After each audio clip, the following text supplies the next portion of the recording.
Tom insults me with a disgusted look. You know, people like you are called parasites. Since we are going to live together from now on, please leave. Parasite. Good for nothing. I've had enough of the disdain from my brother, his wife, and my mother.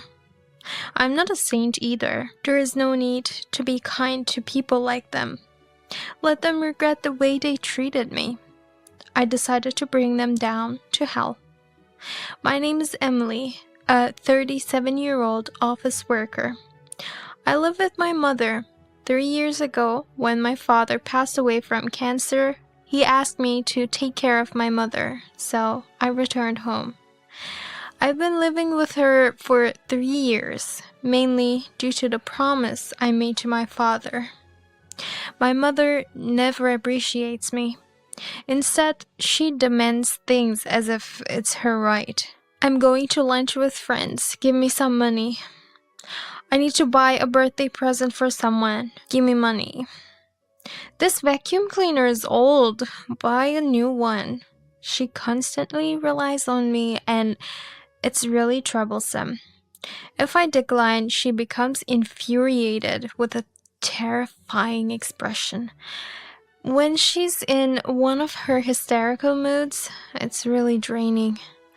To avoid conflict, I've decided to give in to most of her demands. I set up a family credit card to avoid the hassle.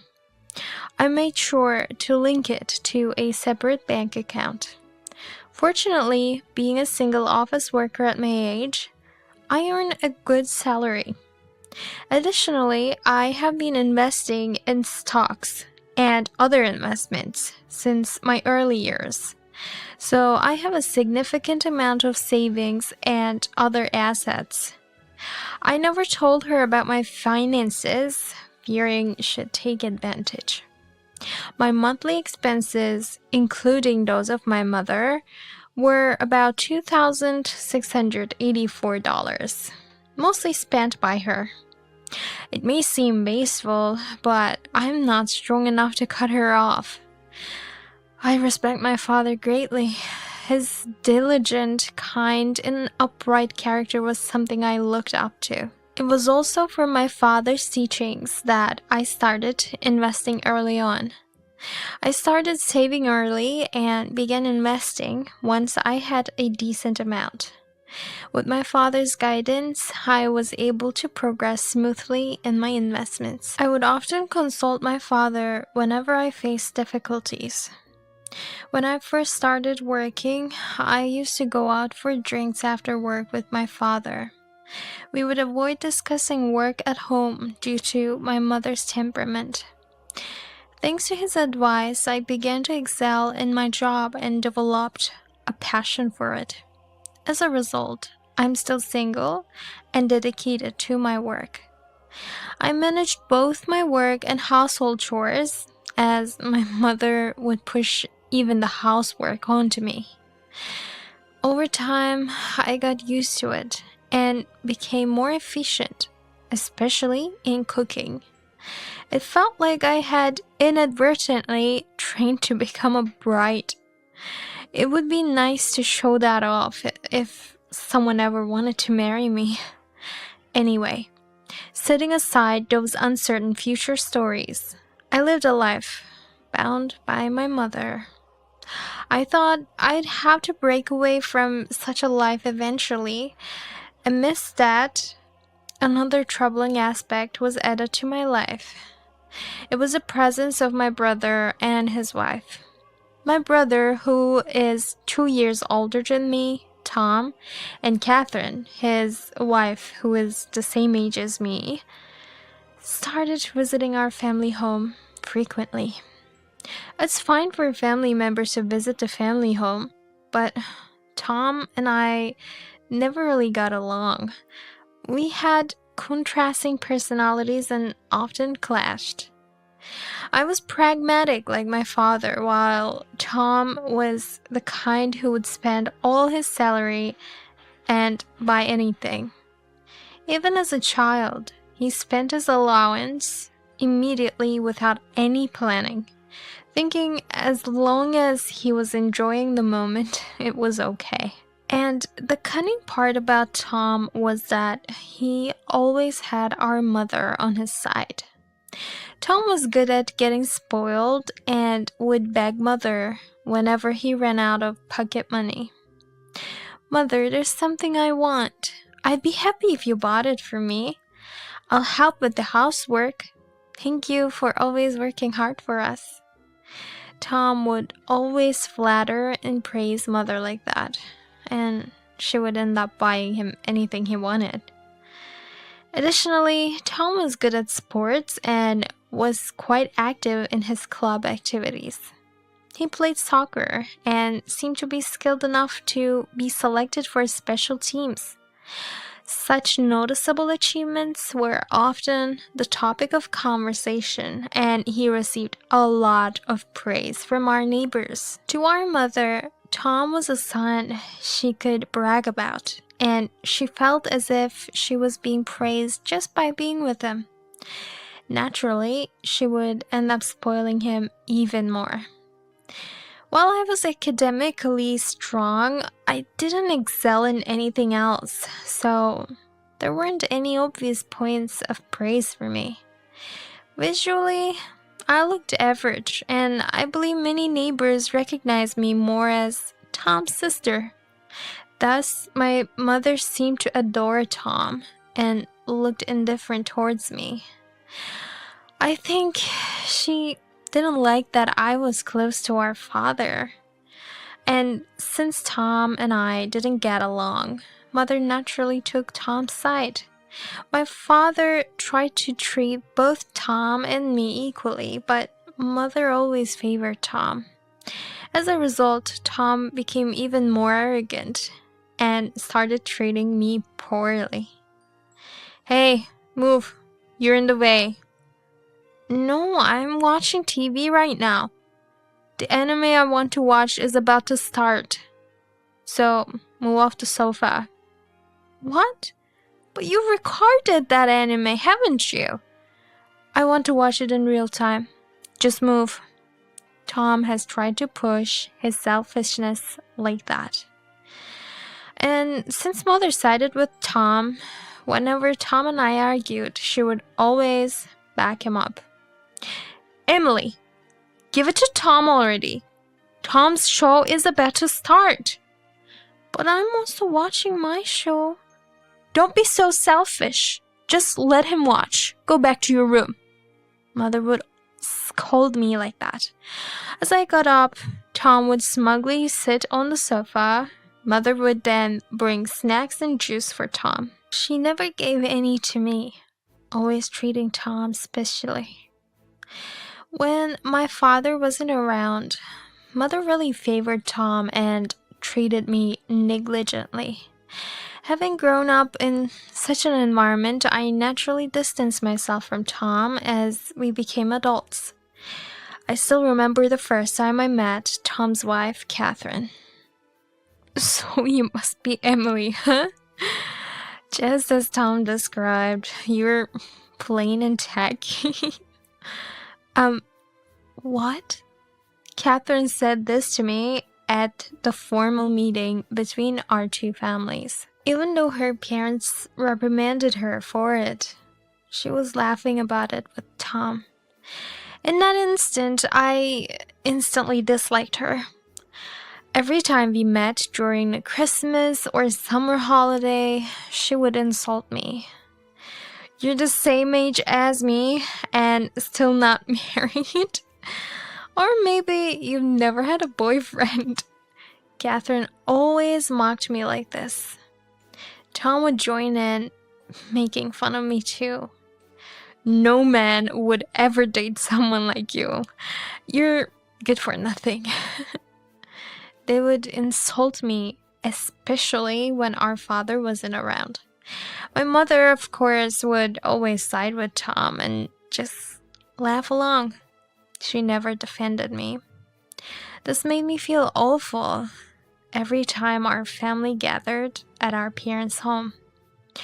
For several years, due to Tom's job transfer, they weren't able to join family gatherings, so things were peaceful.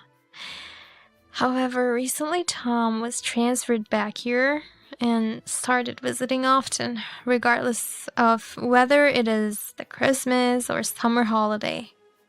They came nearly every weekend, which I found quite bothersome. Even after several years, their attitude towards me hadn't changed, and it seemed their snide remarks had only increased. Wow, you still have that plain face. Wait, are you still living at home? There she is, the old lady in a kid's room. It's embarrassing to have a family like that. It really is so embarrassing. Tom and Catherine made these remarks, unaware that I was supporting my mother's livelihood. Engaging with them was mentally draining, so I kept my distance whenever they were around. They also seemed uninterested in spending time with me and often went out to eat with my mother. I'd quickly make and eat my dinner and return to my room during their outings. This way, I mostly avoided interacting with them and could focus on my own tasks. I continued this way for a while, but their visits grew more frequent. My mother always treated them to meals, and I was shocked to see the credit card bills from expensive sushi and barbecue restaurants. She also bought them expensive gifts. Most of the branded items they wore were gifts from my mother. I couldn't accept the situation where my mother always paid and they just took everything for granted. So I once confronted my mother. Mom, you spoiled Tom and Catherine way too much. And paying for every meal out too. Tom works. He should at least contribute sometimes. When I said this, my mother's face turned bright red in anger. Who do you think you are, telling me what to do? How I spend my money on Tom and Catherine is my business. I let you live in this house, and you dare complain? You ungrateful child. My mother raised her voice like this. She felt like she was doing me a favor by letting me stay. That's what it seemed like to my mother. I was shocked to learn that I was perceived that way. How much have I done for my mother? The reason I live in my parents' house is to keep my promise to my father. Yet, she fully relies on my earnings. How could she say such things? It seems my mother also told Tom and Catherine about our recent argument. Upon hearing this, one day Tom and Catherine came over and said the following. You need to get your act together. You're living in this house because of our mother's kindness, yet you defy her? People like you are called parasites. You should leave. What? Didn't you hear? We're going to live here now, so please leave. Parasite. Good for nothing. Tom, Catherine, and mother were hurling insults at me with contemptuous faces. That's enough. I'm not a saint. There's no need to be kind to such people. They'll regret mistreating me. And I decided to send Tom, Catherine, and mother to hell. I get it. I'll leave. As I said that, Tom and Catherine grinned. Remember our promise? If you're still here when we come next time, we won't hesitate to kick you out. Finally, we can live in this house. Mother-in-law, we look forward to living with you. Yes, I'm looking forward to living with you, Tom and Catherine. The three of them seemed excited. I quietly went to my room and started looking for a new place to move. I'm not too particular about the size of the room, so I chose a reasonably priced apartment near my office. It has an automatic lock and is near a supermarket, so it should be safe. I quickly arranged for a moving company. When I informed my mother about the moving date, she immediately contacted Tom and Catherine. A week later, I had completed my move. Mother seemed to dislike being with me, so she went on a trip with Tom and Catherine. Upon their return, they also moved their belongings into our family home. As expected, my mother called me soon. "Wait, why are all the furniture and appliances gone?" "Well, I bought them with my money, so it's natural for me to take them." "Stop kidding. They were all bought by me." "The furniture and appliances are all things you begged me to buy." "So they're mine. Actually, all the money you've been using comes from me." "What are you talking about? I've been paying with my own credit card. Stop making things up." It seems Mother forgot that the card she's been using is the family card I gave her. She really only remembers what's convenient for her. Well, that's fine by me.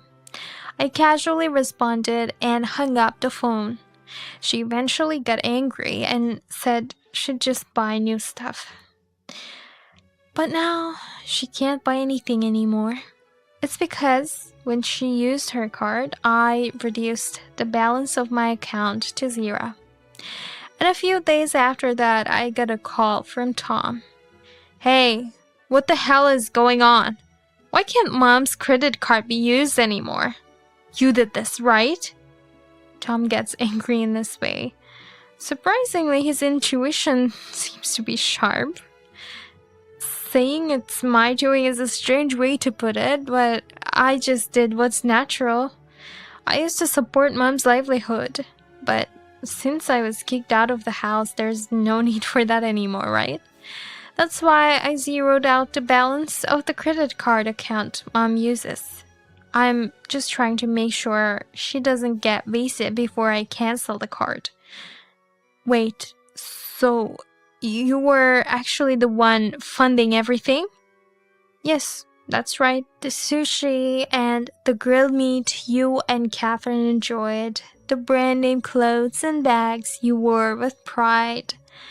Everything you mocked was bought with my money. Is that true? So all this time, we were living off you? Exactly. How does it feel, realizing that the sister you constantly looked down upon and berated was the one providing your lavish lifestyle? I bet it feels humiliating for someone with as much pride as you guys. But you're working too, Tom, so it should be no big deal, right? I deliberately provoked him with that statement. I could tell that Tom was frustrated and at a loss for words. Damn, why you of all people?